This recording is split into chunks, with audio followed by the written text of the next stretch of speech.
जब भी बात आई कि इंडिया के सबसे रेस्पेक्टेड एग्जाम की, तो उसके अंदर यूपीएससी का नाम सबसे शीर्ष पे रहेगा, सबसे टॉप पे रहेगा। इंडिया के जितने भी यूथ स्टूडेंट लाइफ को जिए हैं, उनमें से सभी ने एक ना एक बार यूपीएससी के सपने को देखा होगा। लेकिन क्या वास्तविकता में ये एग्जाम इतनी रेस्पेक्ट डिजर्व करता है जितनी इंडिया के यूथ इसको देते हैं? इस वीडियो में समझते हैं। इस वीडियो के अंदर मैं आपको इस एग्जाम के रिगार्डिंग कुछ इंपॉर्टेंट इश्यू, अगर आप इसके ऊपर अभी फोकस नहीं करेंगे तो आपको आने वाले समय में बहुत ज्यादा खामियाजा भुगतना पड़ेगा। यूपीएससी के एस्पिरेंट जो सालों से इस एग्जाम के लिए तैयारी कर रहे हैं, यूपीएससी की गलती के कारण उनके साथ में इनजस्टिस हो रहा है। वीडियो को पूरा सुनने के बाद में आपको सच में समझ में आएगा कि क्या वास्तविकता में एग्जाम इतना सही तरीके से काम करता है जितना हम लोग समझते हैं। चलते शुरू करते हैं। सबसे पहली बात, आपने इंडिया में बहुत सारे एग्जाम को देखा होगा, लाइक एसएससी के एग्जाम होते हैं, स्टेट के एग्जाम होते हैं, बहुत सारे एग्जाम आपने इंडिया में देखे होंगे। आपने एक चीज कॉमन देखी होगी, डमी कैंडिडेट की शिकायत। आप समझते हैं डमी कैंडिडेट का मतलब क्या होता है? डमी कैंडिडेट का मतलब कि लाइक आपकी जगह पे कोई और व्यक्ति जाके एग्जाम के सेंटर पे बैठ जाता है और वो आपका एग्जाम लिखता है। ये शिकायत बहुत कॉमन देखी जाती है, खासकर जब स्टेट एग्जाम की बात की जाती है तो वहां पे बहुत बड़े पैमाने पे आपको इस तरीके की शिकायत देखने को मिलती है। लेकिन अगर हम बात करेंगे यूपीएससी में आज तक पिछले 10 सालों में भी अगर आप देखेंगे तो आपको ये सच डमी कैंडिडेट की शिकायत देखने को नहीं मिली। ऐसा कैसे हो सकता है? क्या वास्तविकता में यूपीएससी के पास में ऐसा कोई सिक्योरिटी फीचर है जिसके कारण डमी कैंडिडेट वहां पे नहीं जा पाते हैं? अगर ऐसा है तो वो फिर पूरे इंडिया को क्यों नहीं बांट देते? देखिए, एक दो चीजें होती है पेपर में। एक होता है पेपर लीक की घटना, ठीक है। अगर हम बात करेंगे पेपर लीक की घटना की, तो वो तो मान लिया कि हो सकती है, नहीं हो सकती, क्योंकि उसके अंदर तो कहीं ना कहीं पूरा इंस्टीट्यूट रेस्पॉन्सिबल होता है, गवर्नमेंट भी बहुत ज्यादा रेस्पॉन्सिबल होती है। पर अगर हम बात करेंगे डमी कैंडिडेट की, तो डमी कैंडिडेट के लिए तो सीधी सी बात है, कोई भी कैंडिडेट डमी बन के जा सकता है, सिर्फ वो अपने रिस्क पे जाता है। तो इस तरीके की घटना बहुत कॉमन देखने को मिलती है इंडिया के एग्जामिनेशन में, बट यूपीएससी में इस तरीके की घटना बिल्कुल देखने को नहीं मिलती है। तो क्या ये बहुत अच्छी बात है? क्या इसके ऊपर हमें खुश हो जाना चाहिए? नहीं। क्यों? जितने भी लोग जिसने यूपीएससी का एग्जाम दिया है उन्हीं को पता है कि यूपीएससी के एग्जामिनेशन सेंटर पे क्या सीन होता है। अगर आप सेंटर पे जाएंगे तो आपके साथ में आपका थंब इंप्रेशन नहीं लिया जाता है। अब बात करते हैं थंब इंप्रेशन कैसे। आपने अगर किसी भी और एग्जाम को दिया, लाइक मैं कॉम्पिटेटिव एग्जाम की बात कर रहा हूँ, कॉलेज के एग्जाम या फिर स्कूल के एग्जाम की मैं बात नहीं कर रहा हूँ, ठीक है। अगर आपने कॉम्पिटेटिव एग्जाम को दिया है तो आपने इस बात को देखा होगा कि वहां पे अगर आपने एसएससी जैसे एग्जाम को दिया है, लाइक रेलवे के एग्जाम को दिया है, जो कि कंप्यूटर पे होते हैं, जो ऑनलाइन होते हैं, उसके ऊपर तो सीधी सी बात है कि आपके ऑनलाइन वहां पे थंब इंप्रेशन लिए जाते हैं। लेकिन जो एग्जाम आपके ऑनलाइन नहीं होते हैं, जो एग्जाम आपके ऑफलाइन होते हैं, उन एग्जाम में भी आपने एक चीज को कॉमन देखा होगा कि आपके एग्जाम के बीच में जो इन्विजिलेटर होता है वो आपके पास में थंब वो लेके आता है, पेपर लेके आता है, उसके ऊपर आपके अंगूठे के साइन को लिया जाता है। ये कॉमनली आपको हर एक एग्जाम में देखने को मिलता है। बट अगर हम बात करेंगे यूपीएससी में जो एंट्री का सीन होता है वो क्या होता है? आप सेंटर पे जाएंगे, आप आधार कार्ड दिखाएंगे, और इंडिया में आधार कार्ड बहुत कॉमन है, और आधार कार्ड को डुप्लीकेट आधार कार्ड बनाना कोई बड़ा टास्क नहीं है। आज के समय में एआई का जमाना है, डुप्लीकेट आधार कार्ड आराम से बनाया जा सकता है। दूसरी बात, आधार कार्ड की फोटो और रियल फोटो, अगर आपके चेहरे की फोटो आप खुद के आधार कार्ड के साथ में मैच करके देखिए, कितने लोगों की फोटो वास्तविकता में हुबहू मिलती है? बहुत कम लोगों, मतलब मुझे नहीं लगता किसी की मिलती भी होगी। दूसरी बात, वो वहां पे सिर्फ दो चीजें देखते हैं, आधार कार्ड में आपका नाम और आपका एडमिट कार्ड में आपका नाम देखते हैं, प्लस आपकी जो डेट ऑफ बर्थ है वो देखते हैं। ये दो चीज देखने के बाद में अगर उनको लगता है कि ठीक है तो चलो भाई एंट्री मिल जाती है। यूपीएससी के अंदर इसके सिवा आपके साथ में कोई भी सिक्योरिटी चेक नहीं होता है। कुछ लोग बोलेंगे कि जब एंट्री होती है तो एक चीज तो देखी जाती है ना, लाइक आपके पास में एक वो मशीन लेके खड़े रहते हैं, कुछ इस तरीके की मशीन होती है जिसके ऊपर आपके पूरे शरीर पे घुमाया जाता है, जिससे अगर आपके पास में कोई भी इलेक्ट्रॉनिक डिवाइस है तो पता चल जाएगा। मैं यहाँ पर इलेक्ट्रॉनिक डिवाइस पे नकल की बात कर ही नहीं रहा हूँ, मैं यहाँ पे बात कर रहा हूँ डमी कैंडिडेट की। डमी कैंडिडेट का मतलब ये है कि आपकी जगह पे कोई और व्यक्ति जाके एग्जाम देके आ जाएगा, ठीक है।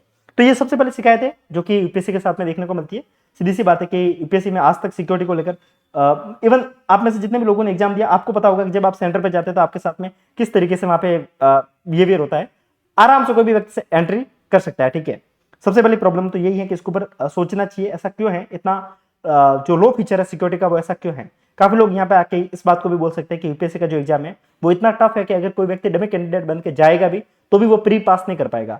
यहाँ पे मैं आपको कुछ एक एग्जांपल देना चाहूंगा। आपने अनुदीप दुरिजेटी का नाम सुना होगा। आज तक यूपीएससी में मेंस में सबसे हाईएस्ट मार्क्स किसी के हैं तो वो अनुदीप दुरिजेटी के हैं। उनके 6th अटेम्प्ट थे, मतलब 6 अटेम्प्ट उन्होंने टोटल दिए थे, उनके लगातार 5 अटेम्प्ट में प्री नहीं निकला था। तो आप समझ सकते हैं कि प्री एक ऐसा खेल है जहां पे काफी लोग अटकते हैं। आपने यूपीएससी 2022 में रैंक पे 6 पे रहने वाली कैंडिडेट की शायद नेहा नाम था उनका, ठीक है, उनके लगातार 5 प्री नहीं निकले थे। 6th प्री में उनका प्री हुआ, मेंस हुआ, और लास्ट में जाके सीधा इंटरव्यू हुआ और रैंक 6 आई थी उनके, ठीक है। ऐसे आपने, अगर आपने टीना डाबी मैम का भी नाम सुना है जिनकी रैंक फर्स्ट थी, अगर आपने इनके बारे में देखा है तो आपको पता चला होगा कि इनके प्री के जो मार्क्स थे वो इनके रिजर्वेशन की अगर बात करेंगे तो सीधी सी बात है, इनकी कैटेगरी के अकॉर्डिंग हम बात करेंगे तो तब जाके वो क्वालिफाई हो पाए थे। अगर हम जनरल कैटेगरी से अगर हम देखेंगे तो उनके मार्क्स नहीं बैठ रहे थे क्वालिफाई होने के लिए भी। तो आप देख सकते हैं कि प्री कितना बड़ा टास्क है यूपीएससी के लिए। अगर किसी व्यक्ति ने ढंग से मेहनत की तो उनका मैथ्स तो निकल ही जाएगा, बट अगर हम बात करेंगे सिर्फ प्री की तो प्री एज गैम्बलिंग की तरह काम करता है। अगर आपने 2025 का एग्जाम दिया है तो आपको पता होगा, मैंने एक वीडियो बनाकर आपको बताया भी है कि इस बार यूपीएससी ने जीएस में और सीसेट में किस तरीके से इंजस्टिस किया है। तो आप इसके ऊपर सोच सकते हैं कि किस तरीके का बड़ा एक तरीके से लूप होल सिक्योरिटी फीचर में आपको देखने को मिलता है। इन सबके साथ में मैं आपको कुछ एक और प्रॉब्लम जो कि आपको एग्जाम के साथ यूपीएससी के साथ में होती है उसके बारे में बात करना चाहूंगा। सबसे पहली बात आंसर की, अगर हम बात करेंगे यूपीएससी के एग्जाम की तो आपको टाइमली मैनर में आंसर की देखने को नहीं मिलती है। लाइक इंडिया में जितने भी एग्जाम होते हैं आपने एक चीज देखी होगी, सबसे पहले एग्जाम होगा उसके बाद में आपकी आंसर की आ जाती है, मतलब रिजल्ट से पहले वो लोग आंसर की निकालते हैं एंड देन आफ्टर आपका रिजल्ट आता है। तो यूपीएससी में आपको ये आंसर की का फीचर देखने को नहीं मिलता है। दूसरी बात, यूपीएससी अगर आंसर की निकाल भी देती है और अगर मानो आंसर में कुछ भी गड़बड़ है, लाइक अगर आपने 2024 का आंसर की को देखा है तो आपने देखा होगा कि एक क्वेश्चन था जो कि आपके फाइनेंस बिल के रिगार्डिंग था। क्वेश्चन ये था कि फाइनेंस बिल को कौन किसके रिकमेंडेशन पे प्रेजेंट किया जाता है। तो सीधी सी बात है कि अगर आपने इंडियन कॉन्स्टिट्यूशन को पढ़ा है, अगर आपने लक्ष्मीकांत को भी पढ़ा है, अगर आपने डी बसु को भी पढ़ा है, आपने किसी भी बुक को पढ़ा है तो आपने इस बात को देखा होगा कि प्रेसिडेंट के रिकमेंडेशन पे फाइनेंस मिनिस्टर फाइनेंस बिल को प्रेजेंट करता है। ठीक है, अब आप इस बात को देखिए, मैं यहाँ पे क्वेश्चन से गलत बता पाया, यहाँ पे ये था कि फाइनेंस मिनिस्टर बजट, शायद बजट के रिगार्डिंग था कि बजट किसके रिकमेंडेशन पे पेश करता है। ठीक है, लेकिन यूपीएससी ने इसका आंसर प्रेसिडेंट ना मान के प्राइम मिनिस्टर माना है। अब सीधी सी बात है कि प्राइम मिनिस्टर किसी भी सूरत में एक्सेप्ट नहीं कर सकता, किसी भी प्राइम मिनिस्टर एग्जीक्यूटिव हेड नहीं है तो प्राइम मिनिस्टर कैसे परमिशन दे सकता है। तो आप देख सकते हैं कि इस तरीके के यूपीएससी ने लूप होल किए हैं, जो गलत आंसर दिए हैं यूपीएससी ने, बट स्टिल क्या है, इसका कुछ भी मैकेनिज्म नहीं है कि आप इसकी शिकायत कर सकते हैं। तो ये प्रॉब्लम तो है ही यूपीएससी के साथ में। ठीक है, दूसरी बात आपने एक चीज और देखी होगी कि यूपीएससी का जब एग्जाम होता है, लाइक आपने स्टेट एग्जाम को दिया होगा तो आपने एक चीज पाई होगी कि आपका जब एग्जाम होता है तो आपके साथ में एक जो कार्बन कॉपी होती है उसका आपको फीचर देखने को मिलता है। कार्बन कॉपी के आप घर लेके जा सकते हैं। कार्बन कॉपी का मतलब ये कि लाइक आपके पास में एक ओएमआर शीट है जिसके ऊपर आप गोले भरेंगे। ठीक है, इसके जस्ट पीछे आपकी एक कार्बन कॉपी बनती है, उस कार्बन कॉपी को आप घर लेके जा सकते हैं, फिर आप खुद चेक कर सकते हैं कि आपके कितने मार्क्स बैठ रहे हैं।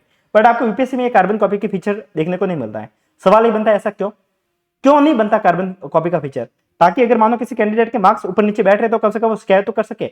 2024 में बहुत सारे लोगों ने ऐसी शिकायत की थी कि उनके जो उन्होंने वापस से मिला है ओरिजिनल आंसर के आने के बाद में जो उन्होंने मार्क्स को मिला है तो उनके मार्क्स ज्यादा थे, बट जब हम आंसर रिजल्ट को देखते तो उनके मार्क्स कम आ रहे थे, बट उसकी शिकायत नहीं कर सकते। क्यों? क्योंकि उनके पास में कार्बन कॉपी नहीं है। तो एक सबसे बड़ी प्रॉब्लम जो यूपीएससी के साथ में देखने को मिलती है, एक तो टाइमली मैनर में आंसर की नहीं आती है।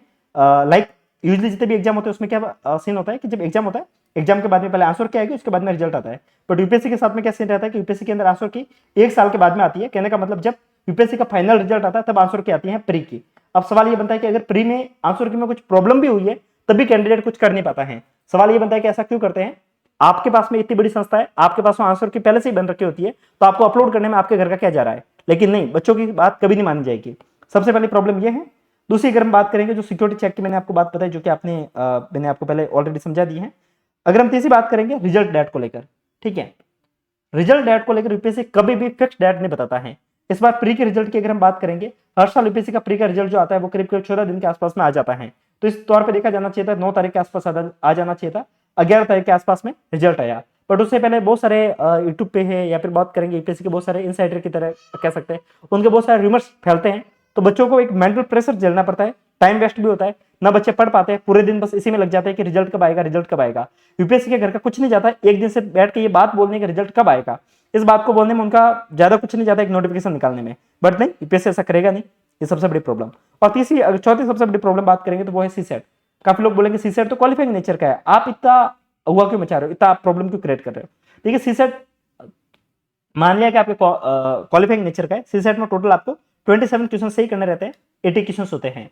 लेकिन अगर आपने 2025 का पेपर देखा है या फिर 2023 का अगर आपने क्वेश्चन पेपर देखा था तो आपने पाया होगा कि वहां पे जो पेपर का जो लेंथीनेस थी वो बहुत ज्यादा थी। इवन आप 2 घंटे बिताने के बाद में भी पूरा पेपर आप नहीं पढ़ पाओगे, क्योंकि उसके अंदर बहुत ज्यादा कॉम्प्रिहेंशन का जो लेवल देखने को मिलता है वो बहुत अलग तरीके का देखने को मिलता है। इवन मैथमेटिक्स के क्वेश्चन पे बहुत लेंथी देखने को मिलते हैं, तो टाइम काफी ज्यादा कंज्यूम हो जाता है।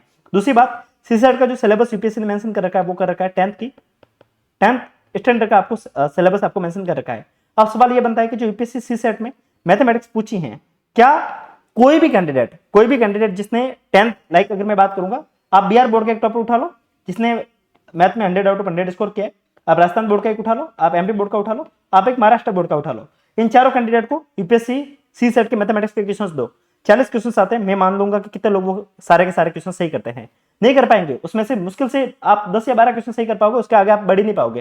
क्वेश्चंस का लेवल तो उन्होंने 10th का दिया है, बट क्वेश्चन जो पूछ रहे हैं वो बहुत ही हायर लेवल की, बहुत ही टफ लेवल की मैथमेटिक्स पूछ रहे हैं। एक क्वेश्चन को सॉल्व करने में आपके 10 मिनट निकल जाएंगे आराम से, इतना लेंथीनेस उसके अंदर क्वेश्चंस के अंदर करके दे रहे हैं। आप चाहते क्या हो कि एक व्यक्ति जिसने आर्ट्स के साथ में ग्रेजुएशन की है, एक व्यक्ति जिसने नॉर्मल ग्रेजुएशन की है, एक हिंदी मीडियम से पढ़ने वाला स्टूडेंट, एक ऐसा व्यक्ति जो ग्रामीण पृष्ठभूमि से आता है, वो क्या हाई लेवल के मैथमेटिक्स सॉल्व कर पाएगा? अगर आपको मैथमेटिक्स के एग्जाम को दिलवाना है तो आप सिर्फ मैथमेटिक्स का एग्जाम ही लो ना, आपको सिविल सर्वेंट बनाना है, उसको जोड़ भाग गुणा भाग नहीं करना है, सीधी सी बात है, उसके बेसिक न्यूमरेसी आती है तो काम हो जाएगा, बट नहीं, यूपीएससी ऐसा काम नहीं करेगा। तो एक सी सेट को लेकर भी एक बहुत बड़ा कंसर्न है, जो कि सोचना चाहिए, उसके ऊपर एक प्रॉपर मैकेनिज्म होना चाहिए कि पेपर का लेवल कैसा होना चाहिए।